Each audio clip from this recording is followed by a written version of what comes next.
अजित और समुद्र मंथन कराकर देवताओं को अमृत पिलाया। कच्छपावतार धारण करके मंदराचल की मथानी के आधार बने। राजा परीक्षित ने पूछा, भगवान समुद्र मंथन करना ये तो बहुत कठिन बात है, समुद्र का मंथन हो जाना। कोई सरोवर हो, कोई झील हो, कोई नदी हो, तो अगाध समुद्र का मंथन, तो ये क्षीर सागर का मंथन कैसे किया? और भगवान ने कच्छप रूप किस कारण से धारण किया? देवताओं को कैसे अमृत पीने को मिला? और समुद्र से कौन कौन सी वस्तुएं निकली? इसमें भगवान की बड़ी रहस्यमयी लीलाएं हैं। आप कृपा करके सुनाइए, हमारी सुनने की प्रबल इच्छा है। आप ज्यों ज्यों भगवान की महिमा सुनाते जा रहे हैं, त्यों त्यों हमारा मृत्यु का भय हटता जा रहा है। और मेरे कान तो अघाने का नाम ही नहीं ले रहे। क्यों? कि बहुत दिनों से संसार की ज्वाला से तपा हुआ हमारा हृदय आज आनंदित हो रहा है। श्री सुखदेव जी ने कहा, परीक्षित, ये उस समय की बात है जब असुरों ने अपने तीखे शस्त्रों से देवताओं को पराजित कर दिया। युद्ध में बहुत से देवता मारे गए, बहुत से घायल हो गए, रणभूमि में गिरे। तीनों लोग भयभीत हो गए। देवराज इंद्र श्रीहीन हो गए। यज्ञ यागादि धर्म कर्मों का लोप हो गया। चारों ओर दुर्दशा ही दुर्दशा, दैत्यों का बोलबाला। वरुण देवता, इंद्र देवता, इन सब की दुर्दशा, क्योंकि बड़े बड़े दैत्यों, बलवान दैत्यों ने सब परास्त कर दिया। अब बड़े बड़े देवता मिलकर के ब्रह्मा जी के पास गए और कहा, महाराज आपने हमें लोकपाल बनाया है, आपने हमें त्रिभुवनपति बनाया, दैत्यों ने अपने बल से सब छीन लिया और सारी व्यवस्था भंग हो गई है। ब्रह्मा जी ने देखा कि इंद्र, वायु, अग्नि, ये सब देवता तेजहीन हो रहे हैं, शक्तिहीन हो रहे हैं, और संसार में बड़ी भयंकर स्थिति आ गई, क्योंकि राक्षसों का बोलबाला और असुर इसके विपरीत खूब फल फूल रहे। ब्रह्मा जी ने तत्काल मन एकाग्र किया और भगवान का स्मरण किया, समाधि में पहुंच गए। थोड़ी देर बाद समाधि से बाहर हुए और मुस्कुराते हुए बोले, देवताओं, मैं अर्थात ब्रह्मा, भगवान शंकर, तुम लोग असुर, दैत्य, मनुष्य, पशु, पक्षी, वृक्ष, स्वेदज, समस्त प्राणी भगवान के एक अंश से रचे गए हैं। हम उन्हीं भगवान की शरण में हैं। यद्यपि भगवान की दृष्टि में न कोई मित्र है, न कोई शत्रु है, न कोई दया का पात्र है, न कोई वध का पात्र है, न कोई उपेक्षा का पात्र है, न कोई आदर का पात्र है, क्योंकि सृष्टि सतोगुण, रजोगुण, तमोगुण उन्होंने ही रची है। पर जब कोई उनकी शरण में होकर उनको पुकारता है, तब उसका पक्षपात ले लेते हैं।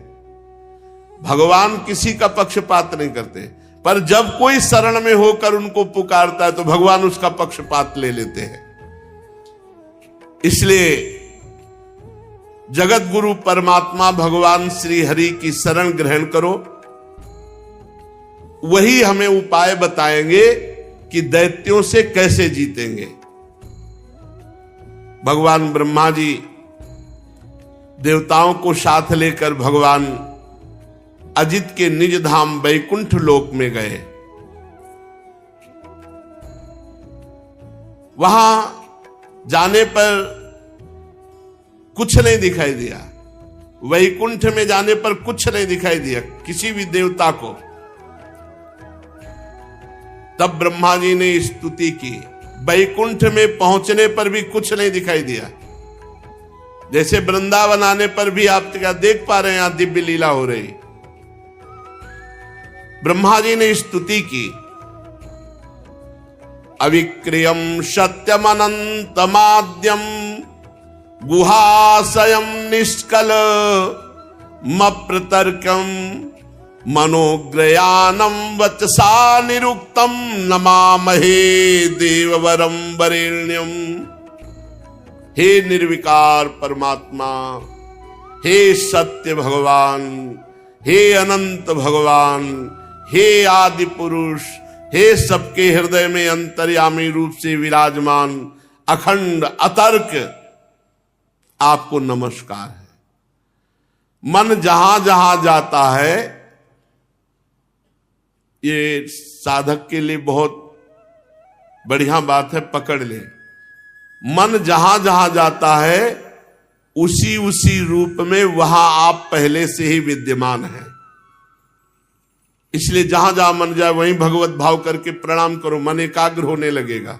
देख लेना आप, किसी से भी द्वेष हो, मन जल रहा हो, उसको बार बार प्रणाम करो, मन शांत हो जाएगा। दोष दर्शन मत करना आंतरिक, किसी से भी द्वेष घृणा हो रही हो, हृदय जल रहा हो, तो उसको प्रणाम करो। हे प्रभु आप ही हो, मैं जान नहीं पा रहा, नाथ आपको प्रणाम है, आपका द्वेष खत्म हो जाएगा।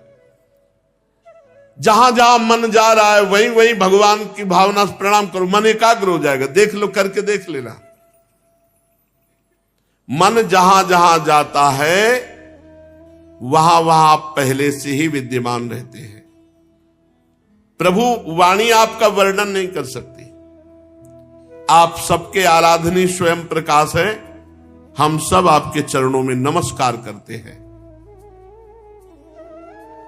आप ही प्राण हैं, आप ही मन है, आप ही बुद्धि है, और आप अहंकार के ज्ञाता हैं। इंद्रियां और उनके विषय दोनों ही आपके द्वारा प्रकाशित होते हैं। पर जो आपसे विमुख है, तो यही प्राण, यही मन, यही बुद्धि, यही अहंकार, यही इंद्रिया, यही विषय उसे फंसाकर दुर्गति करते हैं।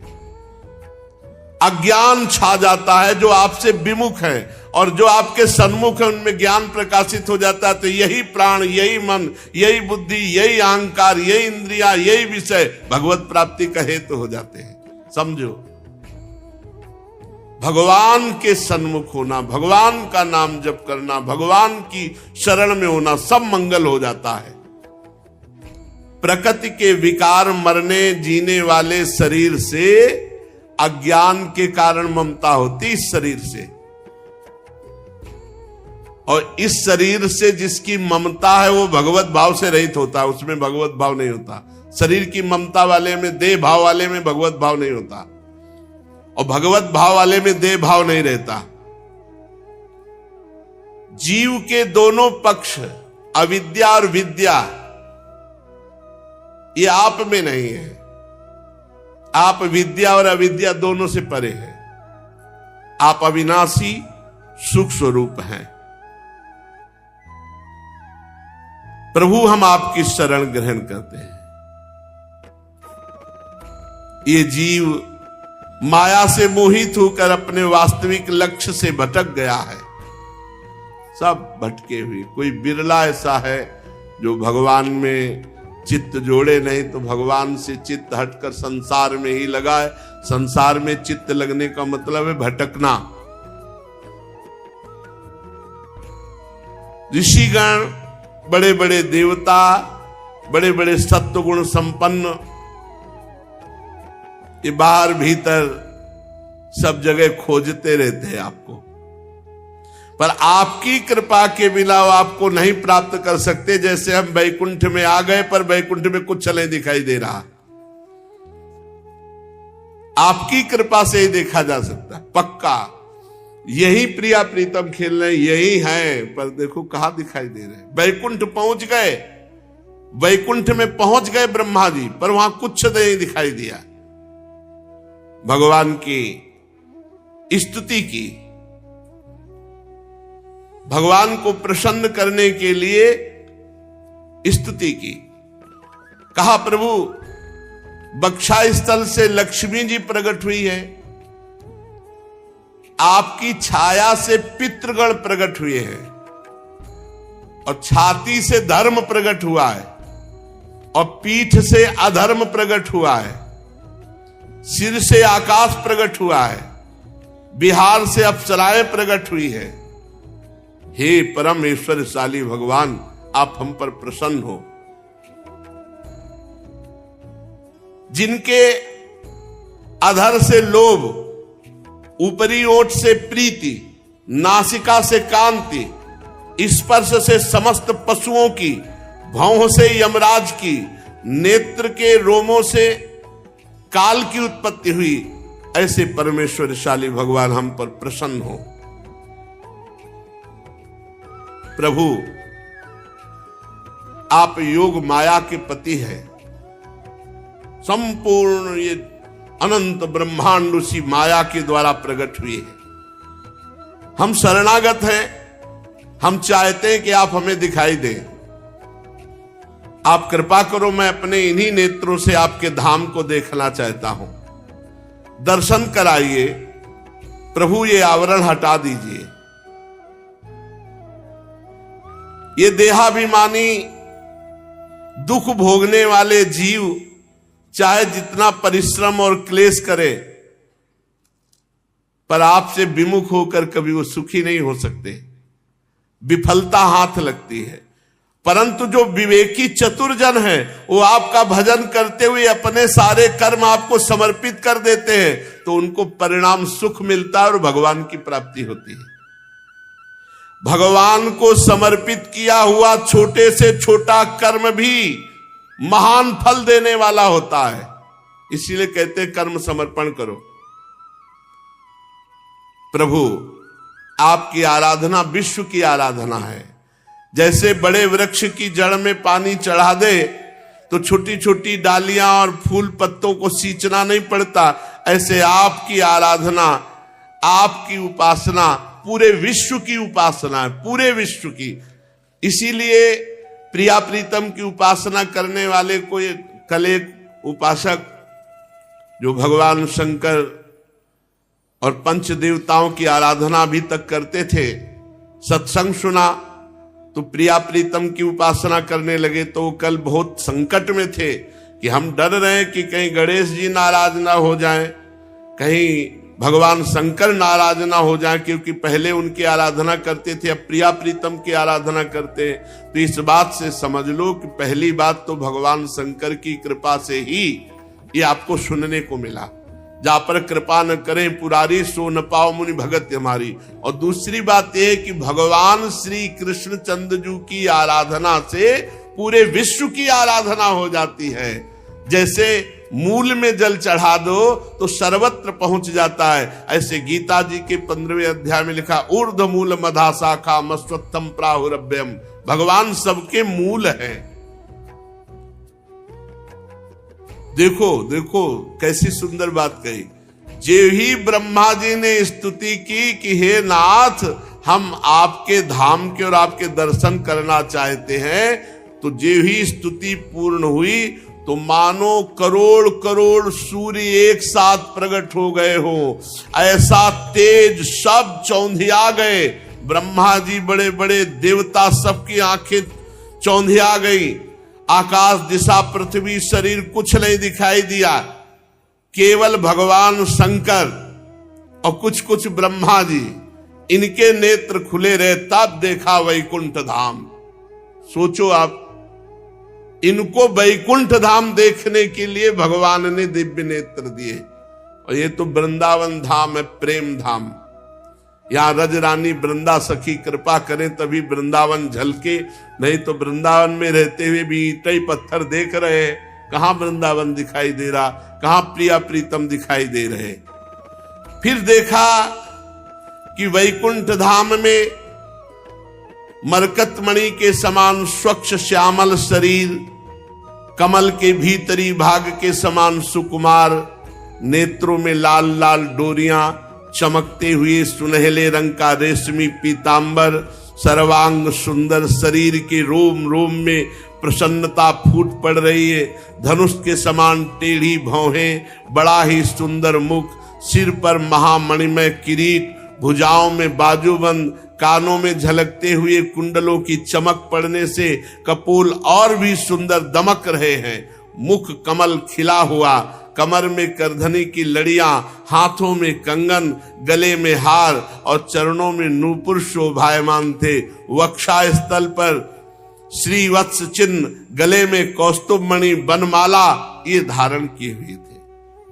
भगवान के निज पार्षद सुदर्शन चक्र आदि ये मूर्तिमान होकर सेवा कर रहे थे।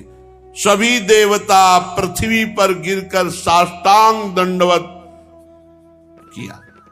फिर भगवान शंकर और ब्रह्मा जी हाथ जोड़ करके बोले, हे प्रभु, जन्म, स्थिति और प्रलय ये आप से ही होते हैं, पर आप इनसे संबंध नहीं रखते।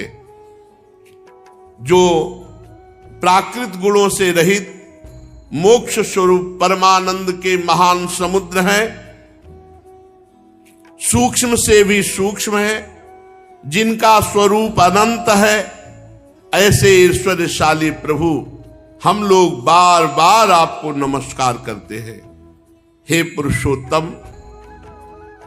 अपना कल्याण चाहने वाले साधक को वेदोक्त एवं पांचरात्रोक्त विधि से आपके स्वरूप की उपासना करनी चाहिए।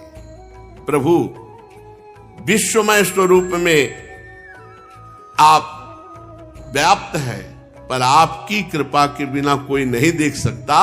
जैसे हम बैकुंठ में पहुंच गए, पर आपकी कृपा के बिना ना बैकुंठ देख पाए और ना आपको। परम स्वतंत्र, आदि मध्य अंत रहित और आदि मध्य अंत युक्त इस माया से इस संसार की रचना करते हैं। इसलिए विवेकी पुरुष शास्त्र ज्ञान और सावधानी पूर्वक मन को एकाग्र करके इस संसार की भीड़ में आपको ढूंढ लेते हैं, आपको ढूंढ लेते हैं, आपके स्वरूप का साक्षात्कार कर लेते हैं। जैसे मनुष्य युक्ति द्वारा लकड़ी से आग प्रकट कर लेता है, युक्ति द्वारा गौ से दूध और दूध से घी, युक्ति द्वारा पृथ्वी से अन्न और जल, युक्ति द्वारा आजीविका, युक्ति द्वारा, वैसे ही भक्ति योग, ज्ञान योग के द्वारा युक्तियों से आपको इसी संसार में प्राप्त कर लिया जाता है। यही है आप। जैसे दूध में घी है, पर युक्ति के द्वारा दूध उबालो, दही जमाओ, दही मंथन करो, मक्खन निकालो, फिर घी निकल आएगा। ऐसे ही भगवान है समस्त संसार में। साधना करो, खूब नाम जप करो, संत महापुरुषों का संग करो, उनकी कृपा प्रसाद से बुद्धि शुद्ध होगी। यही सब में देखो, गोस्वामी तुलसीदास जी को दर्शन हो रहा, सी राम मैं सब जग जानी। गोपीजनों को दर्शन हो रहा, जित देखूं तित श्याममयी। जिस प्रकार जंगल में लगी हुई आग से झुलसता हुआ हाथी भागे और गंगा की धारा में आकर शांति का अनुभव करे, ऐसे ही इस संसार के भोगों से जला हुआ जीव जब आपकी लीला कथा में आकर के बड़ा आनंद, जैसे जंगल में लगी हुई आग के दावानल से झुलसा हुआ हाथी गंगा की धारा में आके खड़ा हो जाए, एकदम शीतल, ऐसे संसार के भोगों से जला हुआ जीव जब भगवान की कथा में बैठता है तो बड़ी शीतलता मिलती है, इंद्रियों को बड़ा सुख मिलता है। अगर वो साधक है तो चैतन्य होकर भगवान के चिंतन में डूबेगा, और अगर विषयी है तो सो जाएगा, उसकी इंद्रियां तमोगुण में लीन हो जाएंगी। प्रभु, हम आपके चरणों की शरण में हैं। मैं ब्रह्मा, भगवान शंकर, अन्य देवता, ऋषि, दक्ष प्रजापति, ये आप ज्वाला की चिंगारी हैं। प्रभु, आप आदेश दीजिए कि इस समय जगत का मंगल कैसे होगा। ब्रह्मा आदि देवताओं ने जब इस प्रकार भगवान से विनय की तो भगवान समस्त देवता और जगत का मंगल करने के लिए बोले, ब्रह्मा, महादेव और देवताओं, तुम लोग सावधान होकर सुनो, तुम्हारे कल्याण का उपाय जो हमने निश्चित किया है। इस समय असुरों पर काल की कृपा है, इसलिए तुम विजय नहीं प्राप्त कर सकते। काल असुरों के अधीन है। अब राजनीति कहती है, प्रीति नीति अलग होती है, राजनीति अलग होती है। राजनीति कहती है कि तुम असुरों के पास जाओ और हाथ जोड़ो और उनसे दोस्ती करो, संधि करो। ये राजनीति कहती है, क्योंकि इस समय उनका बल बढ़ा हुआ, वो गुरु को, शुक्राचार्य जी को रिझा चुके हैं। गुरु प्रसन्न, काल उनके पक्ष में है, उन पर युद्ध करके विजय प्राप्त नहीं किया जा सकता। जाओ, हाथ जोड़ो, उनके सामने झुक कर जाओ और उनसे संधि करो, ये नीति कहती है। प्रीति में अलग होता है, नीति में अलग होता है।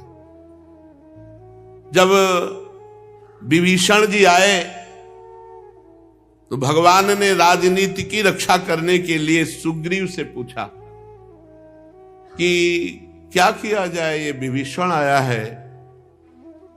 उन्होंने कहा, प्रभु उत्तम बात तो यह है कि तत्काल इसको बांध लिया जाए, क्योंकि ये रावण का भाई है और मुझे तो ऐसा लगता है कि ये भेद लेन पठवा 10 सीसा राखी बांध, इसको बांध दिया जाए, ये भेद लेने आया है। तो भगवान ने जो कहा, सखा नीति तुम नीक विचारी। नीति तो बढ़िया कही, लेकिन प्रीति रीति के खिलाफ है। मम पण शरणागत भयहारी, ये मेरी शरण में आया है। अगर ये तुम्हारी नीति के अनुसार, बढ़िया कही तुमने नीति, अगर ये नीति मान भी ली जाए कि ये हमारे बल का रहस्य जानने आया है, तो ये क्या जान पाएगा। जगमौ सखा निशाचर जेते, लक्ष्मण हरे निमिष मौतेते। केवल लंका में नहीं, पूरे विश्व ब्रह्मांड में जितने निशाचर पलक झपकते लक्ष्मण जी मार देंगे। ये क्या जान पाएगा हमारे बल को। और जो सभी तावा सरनाई, तो रखियो ताई प्राण किनाई। जाओ उभय भांति ते लाओ, उभय भांति दोनों तरह। अगर ये भेद लेने आया तो भी सम्मान से लाओ, और शरणागत आया तो रखियो ताई प्राण किनाई। उभय भांति ते आनो, हंसी कह कृपा निकेत। प्रीति और नीति में बड़ा भगवान कह रहे, इस समय नीति कहती है कि दैत्यों के सामने जाओ और झुको। जब शत्रु का समय बढ़ा हो तो उचित यही कि झुक के चलो चुपचाप, ये नीति कहती है। बोले हम झुकेंगे नहीं तो टूट जाओगे। बोले जाओ, हाथ जोड़ो, उनके आगे झुको, संधि करो। फिर आगे, जब अपना कार्य बनाना हो, नीति कहती है, नीति कहती है अपना कार्य बनाना हो तो शत्रु से भी हाथ जोड़ के, झुक के, मिलाप करके काम करना चाहिए। और जब काम निकल जाए तो फिर चूहे और सांप वाला बर्ताव करना चाहिए। किसी मदारी की पिटारी में सांप तो पहले से था, थोड़ी सी जगह चाहिए, उसमें से चूहा काट, उसके तो दांत काट के अंदर हो गया। अब चूहा अंदर गया तो सांप बड़ा वो भयभीत हुआ। सांप ने उससे कहा कि देखो तुम हमारे घर में आए हो, अतिथि हो, चिंता मत करो, थोड़ा छेद बड़ा कर दो, हम दोनों बाहर निकल जाएंगे, हमारा तुम्हारा कोई झंझट नहीं। बिल्कुल तुम ये मत सोचो कि तुम्हें खाएंगे, देखो हम तुम्हारे पास, हम तुम्हें खा थोड़ी रहे। चूहे के बड़े प्रवीण दांत, बड़ा गोला काटा, और जो ही काटा कि चूहा निकल जाएगा, इतना काटा, चूहा काट के जो ही निकलने लगा, पीछे से सांप पकड़ लिया और धीरे से निकला, और पहले चूहे को लील गया फिर निकल गया। तो भगवान कह रहे हैं ये नीति है, ये साधुता की प्रीति की बात नहीं है भाई। नीति और प्रीति में अंतर है। बोले देवताओं, इस समय नीति कहती है कि दैत्यों के हाथ जोड़ो, जरूरत पड़े तो पैर छू ले, मित्रता करो, और जब अपना काम बन जाए तो सांप चूहे वाला बर्ताव कर ले। ये अपने लोगों के लिए नई शिक्षा है। इसे कपट कहते। भगवान शिक्षा दे रहे हैं, ये इस समय नीति का प्रयोग कर रहे, राजनीति का प्रयोग कर रहे। जैसे महाभारत में कूटनीति का प्रयोग है, बड़ी विचित्र कोटि के जाल हैं। ये प्रीति है, इसमें सीधा है, इसमें छुपाव छल कपट नहीं है। देखो, जब दैत्यों से तुम मित्रता करोगे और समुद्र मंथन किया जाए मिल करके और उससे अमृत निकले, तो अमृत पीकर तुम देवता अमर हो जाओगे, फिर मार डालना दैत्यों को।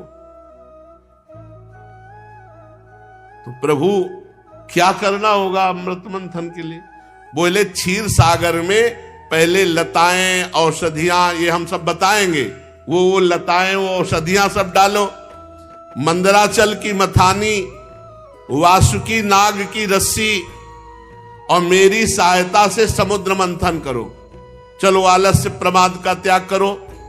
देवताओं, विश्वास रखो, जिसके पक्ष में मैं होता हूं फल उसे मिलता है, और जो मेरे से विमुख होता है उसे श्रम क्लेश यही हाथ लगता है।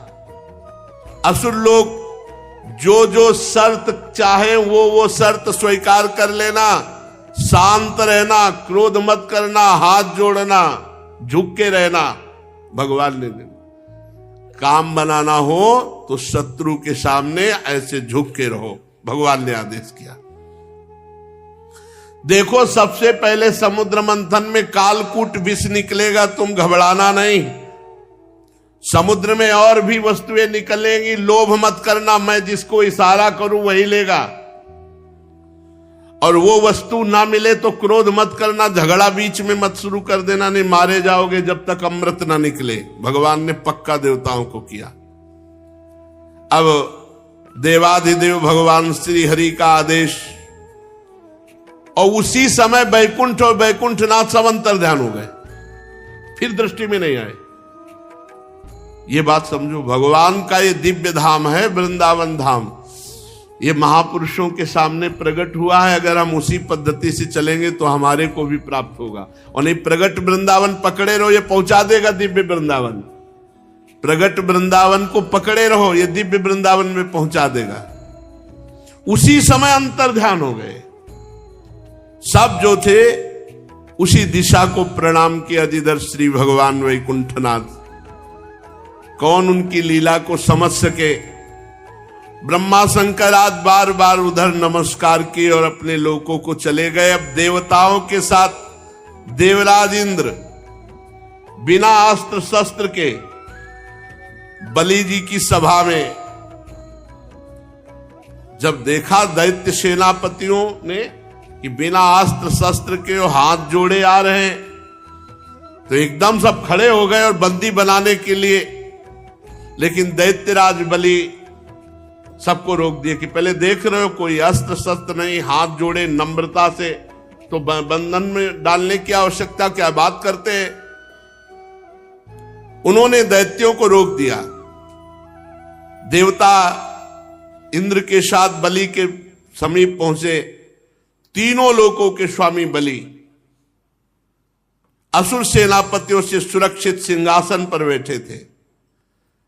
नीचे खड़े होकर देवराज इंद्र, यद्यपि बहुत बुरा लग रहा था क्योंकि ये भी त्रिभुवनपति छीन लिया उनका सिंहासन, पर भगवान ने सिखाया था कि मीठे मीठे वचन हाथ जोड़ के देवराज इंद्र बड़ी मधुर वाणी से बोले कि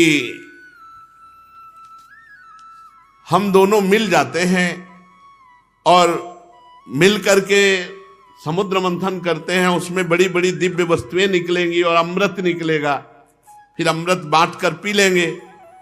तो अरिष्ट नेमी संबरासुर, ये बड़े बड़े जो राक्षस थे, उन्होंने बलि जी की तरफ देखा, इशारे में कहा कि अमृत निकलेगा, बूंद देवताओं को नहीं देंगे, हम सब पी लेंगे, हाँ बोल दो।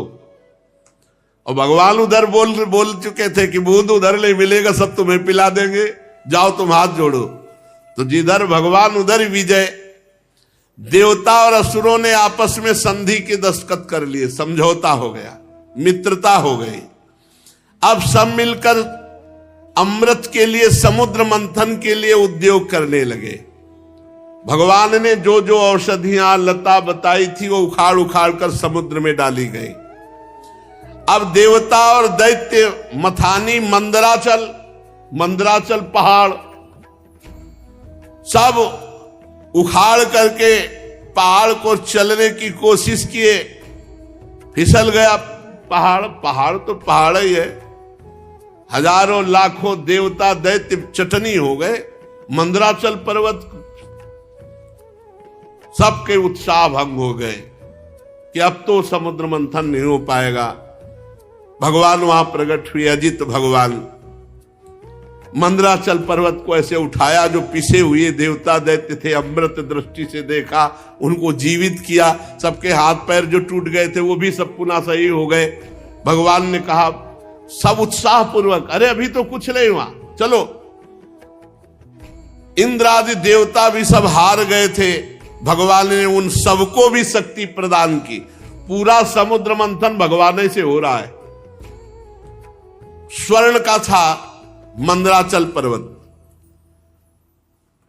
जिन असुरों के, देवताओं के कमर टूट गए, कंधे टूट गए, जांग टूट गई, मन टूट गया, भगवान ने ऐसे उठाया, मंदराचल गरुड़ पे रखा और सबको पुष्ट किया। बोले चलो वही समुद्र के समीप, तुम्हें नहीं ले चलना पड़ेगा।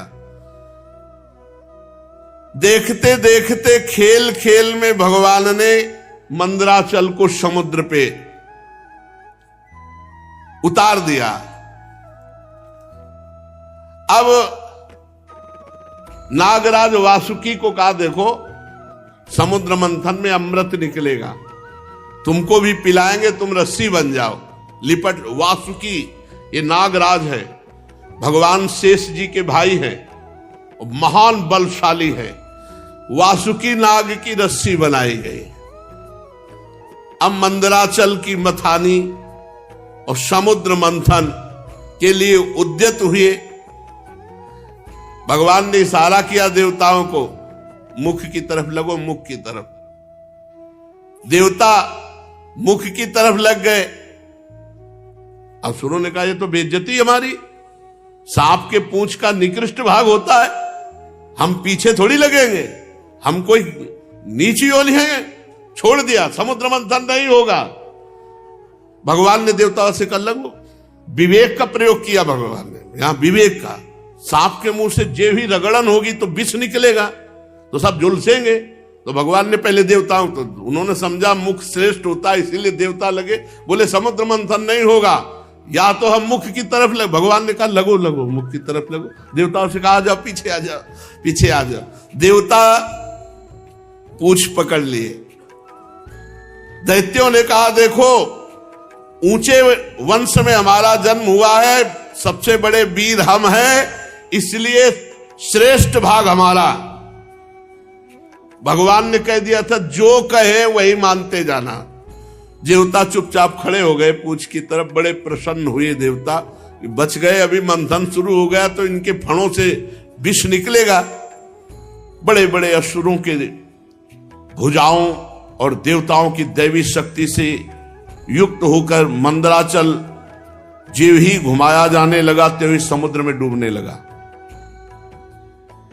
अब तो सब देवता दैत्य निराश होने लगे, मन टूट गया, उदासी छा गई।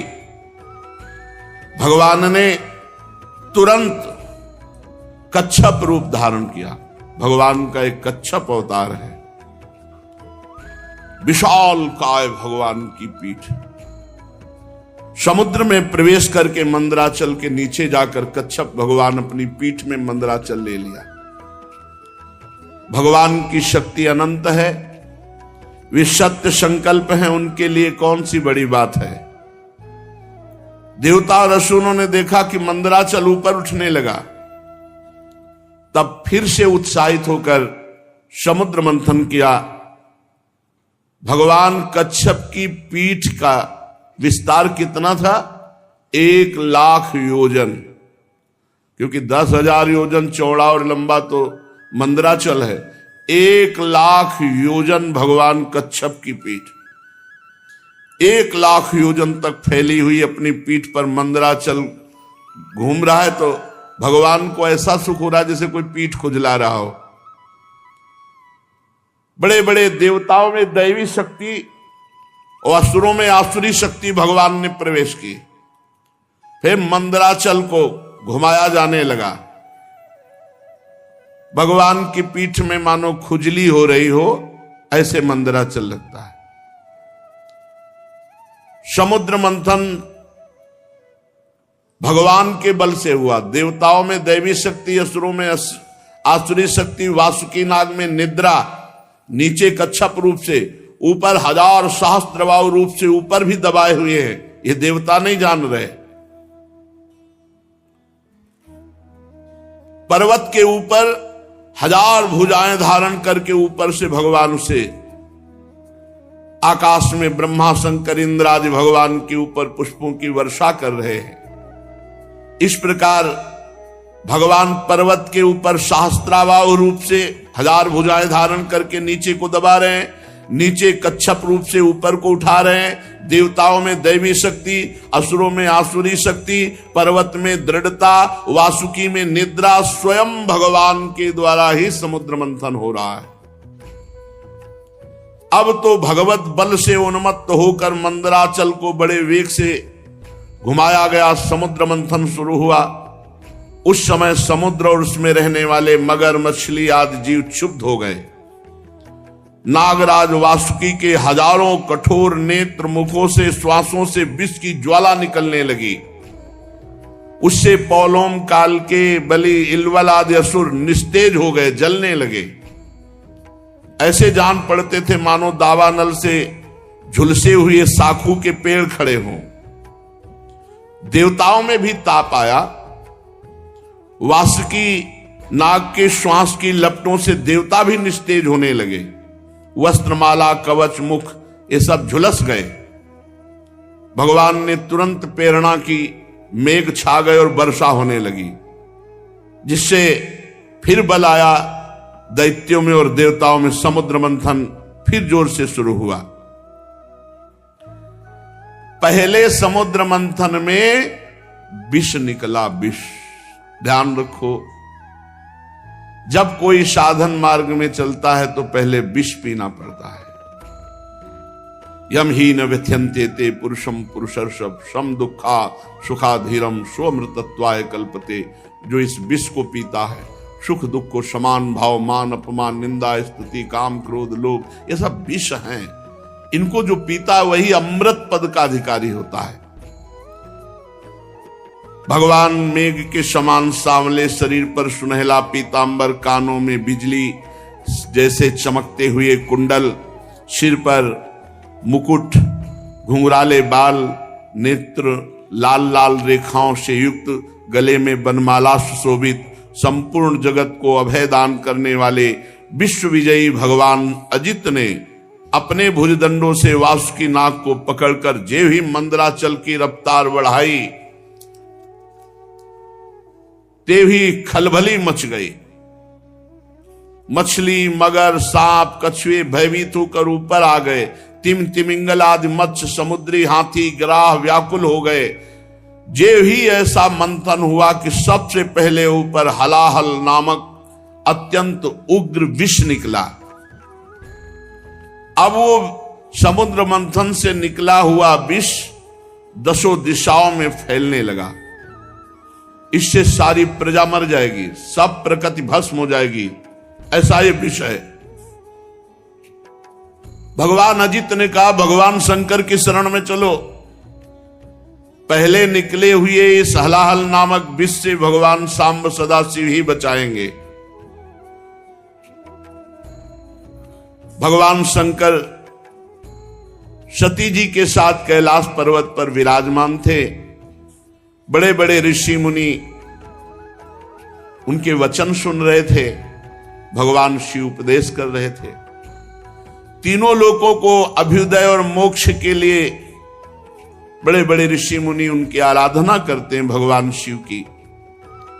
प्रजापतियों ने दर्शन किया और भगवान महादेव जी की स्तुति की। देव देव महादेव भूतात्मन भूत भावन त्राहिना शरणापन्नास त्रैलोक्ये दहनाद विषाद। तुम्हें कहा सर्व जगत ईश्वरो बंध मोक्षयो तम त्वामर्चन्ति कुशलाः प्रपन्नार्तिहरम गुरु। हे जगत गुरु, हे देवाधिदेव, हे समस्त प्राणियों की आत्मा और जीवन दाता, हम सब लोकपाल आपकी शरण में आए हैं। समुद्र मंथन में त्रिलोकी को भस्म करने वाला हलाहल उग्र विष प्रकट हुआ है, उससे आप हमारी रक्षा कीजिए। सारे जगत को बांधने और मोक्ष मुक्त करने में एकमात्र आप समर्थ ईश्वर हैं। इसलिए हे भगवान शिव, विवेकी पुरुष आपकी आराधना करते हैं, क्योंकि आप शरणागत की पीड़ा नष्ट करने वाले एवं जगत गुरु हैं। प्रभु, अपनी गुणमयी शक्ति से इस जगत की सृष्टि, स्थिति, प्रलय ये आप करते हैं, पर आप एक रस रहते हैं। जितने भी देवता, मनुष्य, पशु, पक्षी, सत असत चराचर प्राणी हैं, सबके जीवन दाता देवाधिदेव आप ही हैं। आपके अतिरिक्त सृष्टि भी और कुछ नहीं, क्योंकि आप सबकी आत्मा हैं। हे सर्वदेव स्वरूप, आपका मुख अग्नि है। तीनों लोकों को अभ्युदय करने के लिए हे शंकर, ये पृथ्वी आपका चरण कमल है। आप अखिल देव स्वरूप हैं।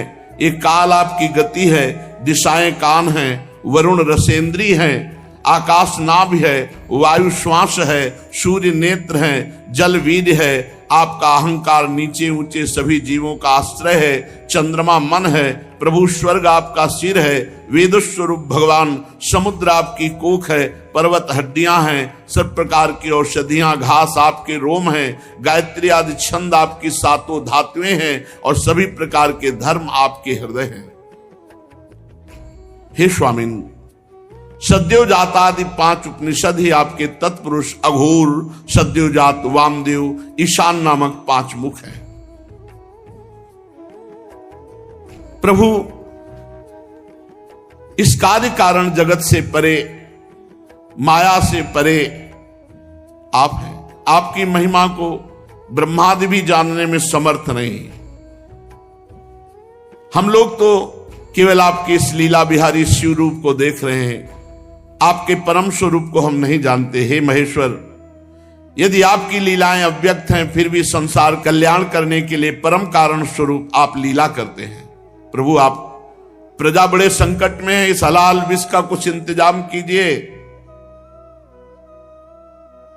भगवान शिव ने कहा सती जी से, देवी, ये बड़े खेद की बात है कि समुद्र मंथन से कालकूट विष निकला और प्रजा बड़ी दुखी है।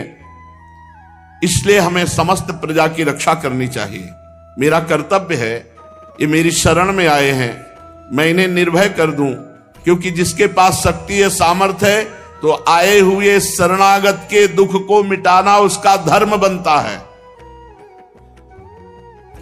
अगर अपने प्राणों की भी बलि देनी पड़े तो दे देना चाहिए, पर शरणागत को विमुख नहीं जाने देना चाहिए, उसकी रक्षा करनी चाहिए। कल्याणी, ये मोह पास में बंद करके जीव एक दूसरे से वैर की गांठ बांध लेते हैं।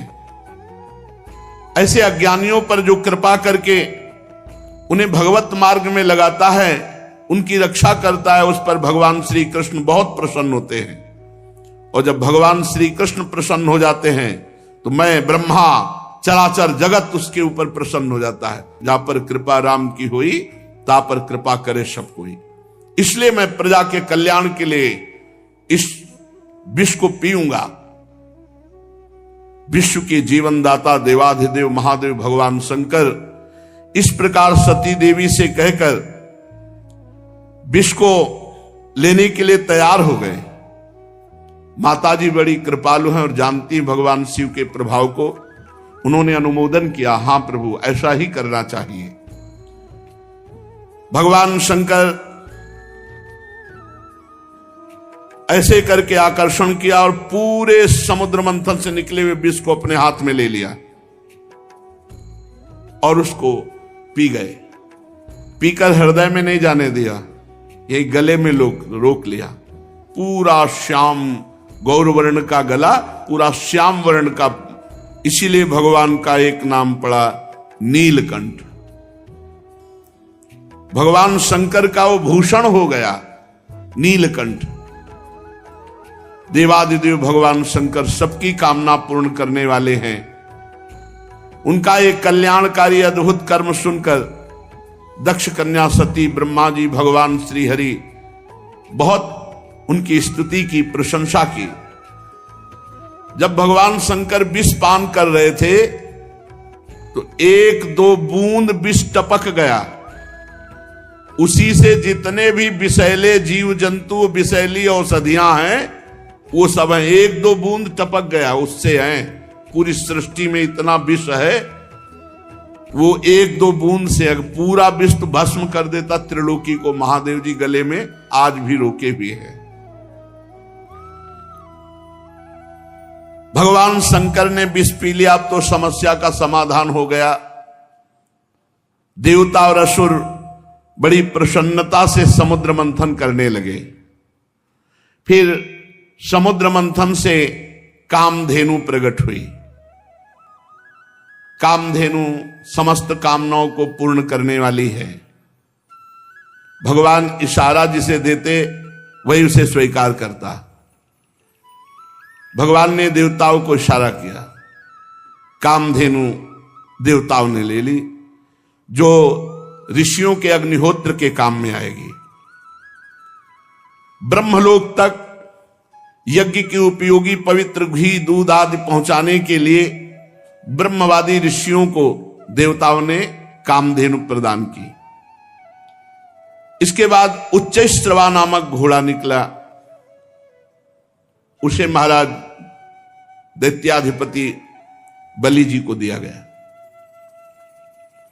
वो चंद्रमा के समान श्वेत वर्ण का। इंद्र ललचात हो गए पर भगवान ने रोक दिया। महाराज बलि को उच्चैश्रवा मिला। तदनंतर थोड़ी ही देर बाद समुद्र मंथन के ऐरावत नामक हाथी निकला। बड़े बड़े 4 दांत, उज्जवल गोरे वर्ण का, कैलाश के समान। देवराज इंद्र को दिया गया ऐरावत हाथी। फिर कौस्तुभ मणि समुद्र मंथन से निकली। देवता और दैत्य दोनों ने मिलकर वो मणि भगवान श्री हरि को पहनाई। जो वक्षा स्थल में कौस्तुभ मणि विराजमान है, वो समुद्र मंथन से प्रकट हुई। इसके बाद स्वर्गलोक की शोभा बढ़ाने वाला कल्प वृक्ष वो देवताओं ने ले लिया। ये कल्प वृक्ष जो कामना करे वो पूर्ण कर देता है।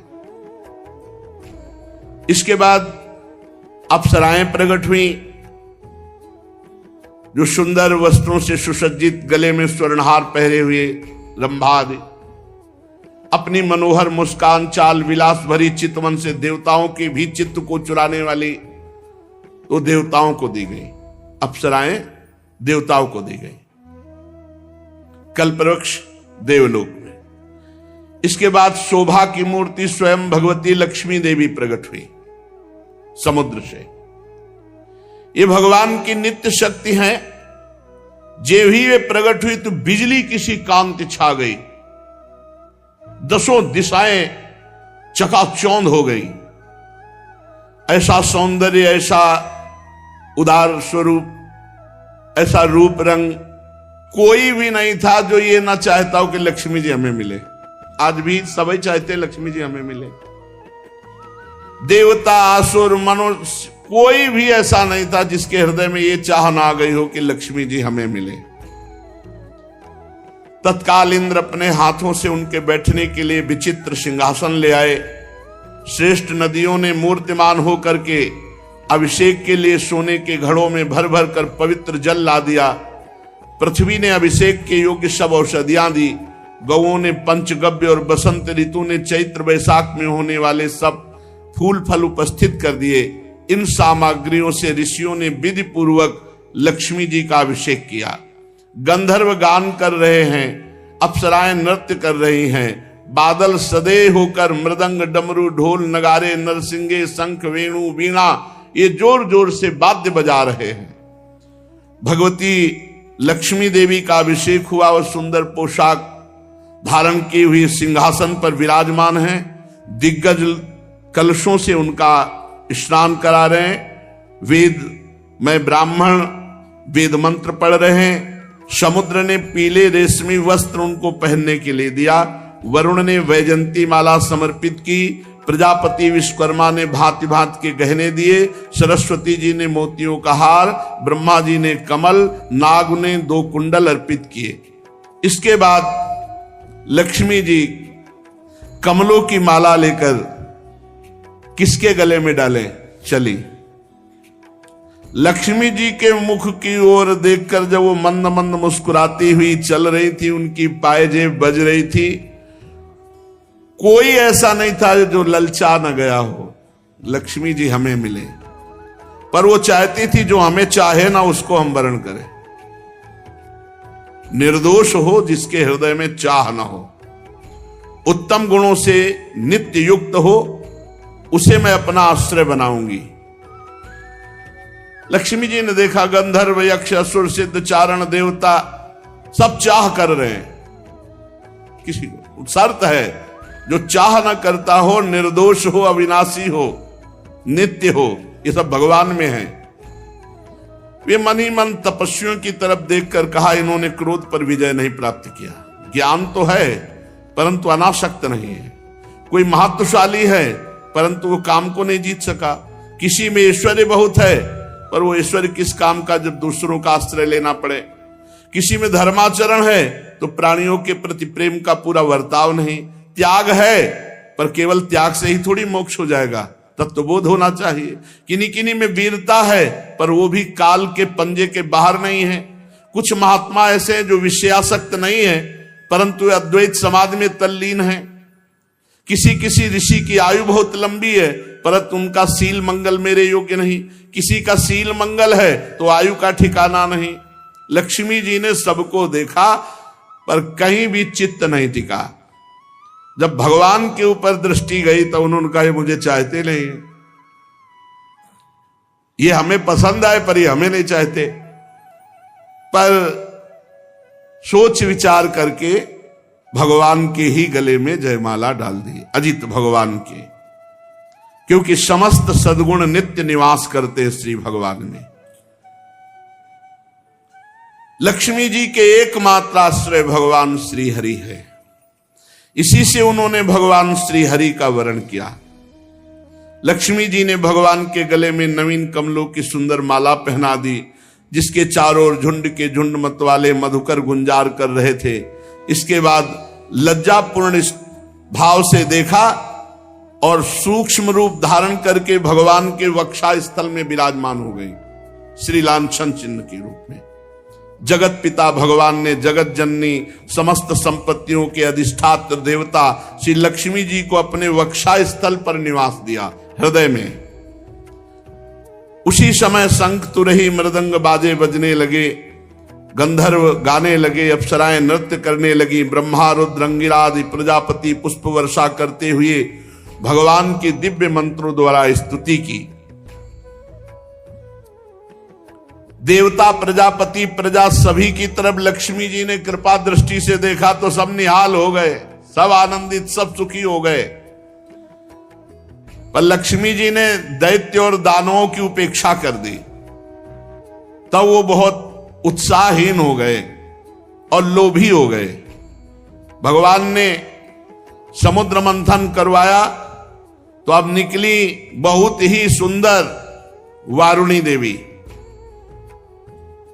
भगवान ने इशारा किया देवताओं को तो दैत्य एकदम लुभायमान हो गए सुंदर रूप देख के। तो वारुणी देवी दैत्यों के, ये शराब मदिरा ये राक्षसों के लिए है, इसलिए मना किया जाता है। तदनंतर देवता और असुरों ने अमृत की इच्छा से समुद्र मंथन किया तो चंद्रमा प्रकट हुए। देवताओं में से, चंद्रमा में। फिर समुद्र मंथन हुआ, शारंग धनुष प्रकट हुआ। फिर समुद्र मंथन हुआ, पांचजन्य शंख। तो शारंग धनुष, पांचजन्य शंख, ये श्री हरि ने स्वीकार किया। अब जब समुद्र मंथन अमृत के लिए हुआ तो अजान बाहु, लंबी लंबी भुजाएं जिनकी, गला शंख के समान उतार चढ़ाव वाला, आंखों में लालिमा, शरीर का रंग बड़ा सुंदर श्यामला, गले में माला और सब प्रकार आभूषणों से सुसज्जित, चौड़ी छाती, ऐसे भगवान प्रकट हुए धन्वंतरी जी। भगवान का एक अवतार धन्वंतरी अवतार है और उनके हाथों में कंगन और भरा हुआ अमृत का कलश, ये 14 रत्न निकले। कालकूट, कामधेनु, इरावत हाथी, उच्च श्रवा घोड़ा, कौस्तुभमणि, कल्पवृक्ष, रंभादि अप्सरा, महालक्ष्मी, वारुणी, मदिरा, चंद्रमा, शारंग धनुष, पांचजन्य शंख, धन्वंतरी और अमृत, ये समुद्र मंथन से 14 रत्न प्रकट हुए।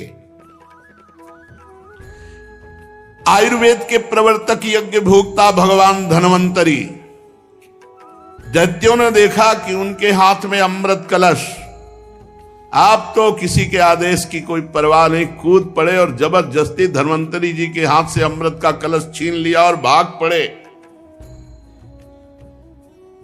ये अच्छा रहा कि पिया नहीं, भाग पड़े लेके कि सब एकांत में चलकर दैत्य लोग पिएंगे। देवता सब खिन्न हो गए कि प्रभु, खास बात जिसके लिए समुद्र मंथन हुआ वो तो दैत्य सब ले गए। भगवान ने इशारा किया, तुम चिंता मत करो, एक बूंद नहीं पीने पाएंगे, अभी हम जाते पूरा कलश अपने हाथ दे देंगे। भगवान ने अमृत लोलुप दैत्यों के बीच, वहां भागना थोड़ी है, वो तो भाग के एकांत में पहुंचे, वहीं भगवान बीच में प्रकट हो गए। वो मोहिनी रूप, नूपुर झनकारते, तिरछी चितवन, इतना सुंदर रूप की अमृत हाथ में, भूल गए अमृत भूल गए भाई। ये है भगवान की माया। और जिधर भगवान देखे तो मुस्कुरा के, ऐसे मानो कि अब तो जन्म जन्म से हमारा इनका रिश्ता है। ऐसे भगवान मोहिनी रूप, छमछमाते हुए कभी इधर कभी उधर, और ऐसा नवकिशोर रूप। उस सुंदरी स्त्री को देखकर सोचने लगे कि अब तो सौभाग्य ही सौभाग्य हमारे उदय हो रहे। कितनी सुंदर ये स्त्री है, हमको प्यार करती। और जो दैत्य देखे, भगवान मुस्कुरा कर उस भगवान मोहित करना चाहे तो महादेव मोहित हो गए, दैत्य क्या है। अब तो सब के सब दैत्य भूल गए अमृत को और डांट होड़ लग गई मोहिनी जी के लिए। उनमें हाथ जोड़कर कहा, कमल नैनी तुम कौन हो, कहां से आई हो और क्या करना चाहती हो। सुंदरी, तुम्हें देखकर हम सबके मन में खलबली पैदा हो गई। हम समझते हैं कि देवलोक में या दैत्यलोक में या सिद्ध गंधर्व चारण लोकपाल कहीं ऐसी सुंदरी नहीं जैसी आप हो। तुम्हें मनुष्य तो देख भी नहीं सकते। सुंदरी, हमें लगता है विधाता ने हम पर दया करके भेजा है। हम दैत्यों को महासुख देने के लिए तुम आई हो। माननीय, वैसे तो हम एक जाति के लोग हैं, पर इस समय हम थोड़ा झगड़े पे आने वाले हैं, क्योंकि हम ये अमृत का कलश मिला है और हम आपस में लड़ाई कर बैठेंगे। तो सुंदरी, तुम ही अमृत पिला दो। भगवान कुछ नहीं बोल रहे। हम सब कश्यप जी के पुत्र हैं, तुम्हें हम अपना परिचय बता देते हैं और सगे भाई हैं। ये देवता लोग और हम दोनों के पिता एक ही हैं, कश्यप। ये अमृत का कलश लो और जैसा आप उचित समझो। असुरों ने जब इस प्रकार प्रार्थना की तो भगवान और जो स्त्री लुभावना चाल होती, चाल, मुस्कुराहट और चितवन से कटाक्ष करते हुए कहा, आप लोग महर्षि कश्यप के पुत्र हैं। पहले साफ बता दिया, हाँ, कि हमारे ऊपर दोष मत लगा, हम पहले बता रहे। आप लोग अमृत के बांटने का न्याय भार हमारे ऊपर डाल रहे हैं। अरे विवेकी पुरुष उल्टा स्वेच्छाचारणी स्त्रियों पर कभी विश्वास नहीं करते। तुम्हें, और भगवान ये कहते हुए और मुस्कुरा रहे हैं। उनको लग रहा है कि मजाक कर रहे हैं, और भगवान सत्य बोलते, त्रिकाल सत्य, कि ये रूप हमने धारण ही इसीलिए किया है, मैं किसी की नहीं हूं, ना आज तक हमको कोई पकड़ पाया और ना कोई पकड़ पाएगा, मोहिनी रूप में। भगवान और हंसकर तिरछी कटाक्ष मार करके, कैसा भगवान स्पष्ट वर्णन कर रहे हैं कि फसला मत हमारे पे। परीक्षित जी मोहिनी जी की ये बात सुनकर दैत्यों के मन में आया कि मजाक कर रही है हमसे। उन्होंने हंस करके कहा कि देखो तुम कोई भी हो, ये ले अमृत कलश। कलश लिया और तिरछी मुस्कान से भगवान ने मुस्कुराते हुए मीठी वाणी में कहा, देखो यदि इतना विश्वास करते हो तो मैं उचित करूं या अनुचित बीच में टोकना नहीं। स्वीकार है? और मुस्कुरा दिया, बोले स्वीकार। बस बोले अमृत बांट दे ले दो, फिर देख पाओगे कि क्या स्वीकार किया है। बड़े बड़े दैत्य कुछ जहां शंका में होते कि यार पूरा अमृत उसके हाथ में दे दिया, तो मोहिनी जी उधर ही देखती, तो फिर वैसे मंत्रमुग्ध होके रह जाता, मंत्रमुग्ध होके दैत्य रह जाता। अरे महाराज भगवान हैं, भगवान, उनकी माया ऐसी प्रबल है, देख लो। लोक लोकांतर में फिर वो स्वयं मोहिनी रूप धारण किए। दैत्यों बड़ी बारीकी से मेरी बात समझो, मैं उचित करूं या अनुचित बीच में टोकोगे नहीं। अगर टोकना तो ले अपना अमृत कलश। नहीं नहीं नहीं, और मुस्कुराते जा रहे हैं। मुस्कुराहट भगवान की माया का प्रादुर्भाव हुआ है मुस्कुराहट से। सब दैत्यों ने कह दिया स्वीकार है। भगवान ने कहा हम भी स्वीकृत हैं, आपकी हैं। इसका कारण दैत्य मोहिनी स्वरूप के मूल को नहीं समझ पा रहे, और देवता जान रहे इसलिए मोहित नहीं हो रहे। एक भी देवता मोहित नहीं हुआ मोहिनी रूप में, क्योंकि जान रहे हमारे भगवान है। तो देखो अमृत ऐसे नहीं मिलता। सब लोग पहले नहा के आओ, स्नान करो और पूजन करो, स्वस्थवाचन कराओ, तब अमृत मिलेगा। सब नए नए कपड़ा पहन करके और कुशासन पर बैठो, और सबका हिस्सा पूर्व की तरफ कुश का हो। अब देवता दैत्य फटाफट स्नान करके, भगवान ने इशारा किया देवताओं को कि नहाओ कम, जल्दी नए कपड़ा पहन के बैठ जाओ आके। और दैत्यों से कहा पूरा स्नान सब। और भगवान नूपुर की झनकार करते हुए देवताओं की तरफ नहीं, दैत्यों की तरफ, किसी के भी ज्ञान का स्फुरण न होने पावे, सबको मंत्र मुग्ध किए। मोहिनी जी ने मुस्कान भरी चितवन से सब दैत्यों की तरफ कलश लेके निकली, बूंद नहीं पिलाया। आ रही हैं अभी। अब दैत्य तो इतना खुश हैं कि मोहिनी जी मिल गई। सुधरते हैं तो प्रियाजू के सामने ही सुधरते हैं।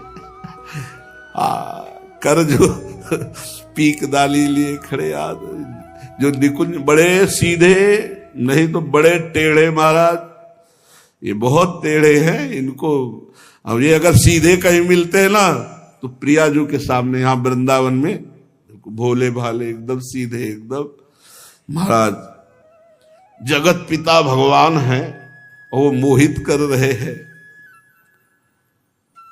अब असुरों ने दृढ़ विश्वास करके भगवान के हाथ में अमृत कलश है, और भगवान बांटने के लिए पहले दैत्यों के सामने से निकले, पर वहां कुछ और बांट रहे हैं।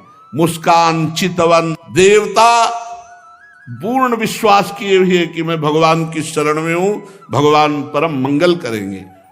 दैत्यों की तरफ से आ रहे भगवान, और उल्टा बैठाला, तुम इधर तुम इधर। एक दूसरे की तरफ पीछे मुड़कर नहीं देखेगा। अलग अलग पंक्ति कतार बांधकर दल में बैठाल दिया, एक दूसरे की पीठ की तरफ।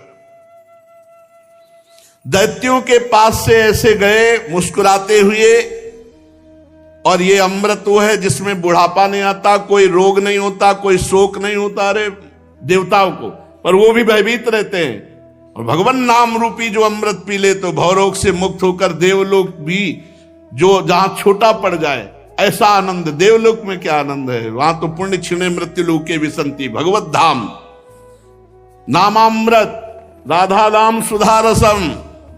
इसलिए लुभायमान मत होना इस अमृत से कि बुढ़ापा ना आएगा। यानी मरने के लिए देवता भी तैयार हैं, मरना पड़ेगा उनको भी, क्योंकि जब प्रलय होती तो ब्रह्मलोक तक समिट जाता है। परीक्षित असुर उमंग तो रहे थे, तो समझा कि जैसे हमारे आगे से कलश लेके निकल गए, ऐसे देवताओं के आगे से निकल के फिर शुरू हमारी तरफ से करेंगे। और पीठ की तरफ थे देवता, और वो इस पर विश्वास कर रहे थे कि मोहिनी तो हमसे सबसे ज्यादा प्यार करती है। भगवान ऐसा दर्शन कराए और विश्वास करके चुपचाप बैठे रहे। मोहिनी जी में इतना प्रेम था दैत्यों का कि किसी की हिम्मत नहीं हुई कि टोक दे। भगवान ने देवताओं को इशारा किया, बिल्कुल लाइनबद्ध सब। एक दो तो हल्के से देखने की कोशिश पर भगवान मुस्कुरा के तिरछी दृष्टि भगवान की दैत्यों की तरफ, फिर वो शांत हो गए कि यार नाराज ना हो जाए मोहिनी जी।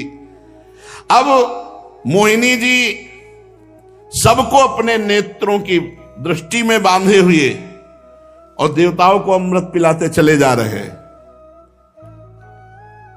राहु ने देखा कि कुछ गड़बड़ है, कलश तो आधा से ज्यादा खाली हो गया और अभी पंक्ति देवताओं की चल रही, हमें लगता है दैत्यों को बूंद नहीं मिलेगा। तत्काल चंद्रमा और सूर्य के बीच में, वो तो पीठे घुमानी थी, तत्काल घुमाया और अमृत बटी रात। और भगवान बांटने की तरफ नहीं देख रहे थे, दैत्यों की तरफ देख रहे थे। चंद्रमा और सूर्य ने कहा प्रभु राक्षस है, दैत्य है। भगवान ने तुरंत सुदर्शन चक्र के द्वारा तो केवल ऊपर का अमृत केवल गले तक पहुंच पाया था। आज भी चंद्र ग्रहण और सूर्य ग्रहण उसी से पड़ता है। भगवान ने सुदर्शन चक्र से उसका सिर काट दिया। अमृत का संसर्ग गले से होने से आज भी वो अमर है राहु, परंतु उसका जो धड़ है वो नीचे गिर गया। राहु पर्व के दिन पूर्णिमा और अमावस्या को बैर भाव से बदला लेने के लिए चंद्रमा और सूर्य पर आक्रमण किया करता है। भगवान ने लंबी चाल बढ़ाई और पूरे देवताओं को अमृत पिला दिया और फेंका कलश, जहां एक बूंद भी नहीं। अब समस्त दैत्यों के सामने मोहिनी रूप, अरे खत्म मोहिनी रूप देखा, अरे बोले तो हरि ठग लिया, सब अमृत पिला दिया देवताओं को। अब तो सब के सब असुरगण अमृत से वंचित और भारी क्रोध धारण करके भगवान के प्रति की इसने छल कर दिया। दानों और दैत्यों ने बड़ी मेहनत की थी, फिर भी उन्हें भगवान से विमुख और आसुरी प्रवृत्ति होने के कारण अमृत पीने को नहीं दिया गया कि बिना अमृत पिए तो ऐसा विनाशकारी खेल खेलते हैं, अगर अमृत पी लिए तो फिर तो बहुत ही आतंक मचा देंगे। भगवान ने समुद्र को मथकर अमृत निकाला और अपने शरणागत देवताओं को पिलाया और फिर देखते देखते गरुड़ पर सवार हुए, जय श्री राधे, चले गए। जब दैत्यों ने देखा कि मेहनत तो हमने भी की, सफलता शत्रुओं को मिली, तब उन्होंने बड़े बड़े अस्त्र शस्त्रों से देवताओं पर आक्रमण कर दिया। अत्यंत भयंकर संग्राम हुआ। देवता और दैत्यों की घमासान लड़ाई, इसी को देवासुर संग्राम कहते हैं। दोनों ही एक दूसरे के प्रबल शत्रु, विविध प्रकार के वाहनों से, विविध प्रकार के अस्त्रों से बहुत समय तक उनका युद्ध होता रहा, लेकिन अब वो जीत नहीं सकते क्योंकि देवता अमृत प्रिय हैं, इनको मरना नहीं है और उनको मरना पड़ेगा। जिसके साथ भगवान है विजय श्री उसी की होती है। देवराज इंद्र ने विजय प्राप्त की। भगवान का जो आश्रय लेते हैं, संजय जी से धृतराष्ट्र जी ने पूछा कि संजय वैसे तुम्हारे विचार से 7 अक्षौणी सेना पांडवों के पास और 11 अक्षौणी हमारे पास है, तो विजय तो वैसे सिद्ध हमारी ही होती है क्योंकि भीष्मादि महारथी, तुम्हारा विचार क्या कहता है? तो उनका यत्र योगेश्वरा कृष्णो यत्र पार्थो धनुर्धरा तत्र श्री विजयो भूतिर्धुवा नीतिर्मतिर्मम।